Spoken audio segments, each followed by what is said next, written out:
Hello guys, ഇതിൻ്റെ review പറയാമെന്നും പറഞ്ഞിട്ട് ഞാനൊരു പോക്ക് പോയതാ, സമയം കിട്ടിയില്ല ഗൈസ്. ഞാൻ എന്തായാലും പെട്ടെന്ന് ഇതിൻ്റെ റിവ്യൂ പറയാം. ഇതിൻ്റെ 2 മോഡാണുള്ളത്, ഒരു ഹൈയും ഒരു ലോയും. എന്തായാലും ഞാൻ ഹൈയിലാണ് വെച്ചിരിക്കുന്നത്, കാരണം എൻ്റെ നല്ല ചുരുണ്ട മുടിയാണല്ലോ.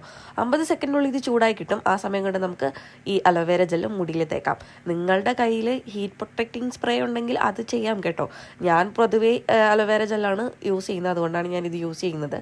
എന്തെങ്കിലും ഒന്നും യൂസ് ചെയ്യാതെ ഡയറക്റ്റ്ലി സ്ട്രെയിറ്റ്നേഴ്സ് ഒന്നും യൂസ് ചെയ്യാതിരിക്കുക, അത് നമ്മുടെ മുടിക്ക് ഭയങ്കരമായിട്ട് ദോഷമാണ്. എനിവേ ഞാൻ പാർട്ടീഷനൊക്കെ എടുത്തു. ഇവർ പറയുന്നത് വിത്തിൻ 5 മിനിറ്റ്സ് നമുക്കൊരു നാച്ചുറൽ ഹെയർ സ്ട്രെയിറ്റ് ഹെയർ ഒക്കെ കിട്ടും എന്നാണ്. പക്ഷേ അങ്ങനെയൊന്നും വിത്തിൻ 5 മിനിറ്റ്സ് ഒന്നും കിട്ടത്തില്ല. നമ്മുടെ ഹെയറിൻ്റെ വോളിയം അനുസരിച്ച് ടൈം കൂടുതലെടുക്കും. എനിക്കൊരു 20 to 25 മിനിറ്റ്സ് എടുത്തായിരുന്നു നല്ലപോലെ ഒന്ന് സ്ട്രെയിറ്റ് ആയി കിട്ടാൻ വേണ്ടിയിട്ട്. പിന്നെ നല്ലപോലെ പതുക്കെ വേണം ഇത് ചെയ്യാൻ, സ്പീഡ് ചെയ്താൽ കിട്ടത്തില്ല. എന്തായാലും ലാസ്റ്റ് ചെയ്യുമെന്ന് ചോദിച്ചാൽ നെക്സ്റ്റ് വാഷ് വരെ എന്തായാലും നല്ല കിടിലമായിട്ട് കിടക്കും. അപ്പോൾ എല്ലാവർക്കും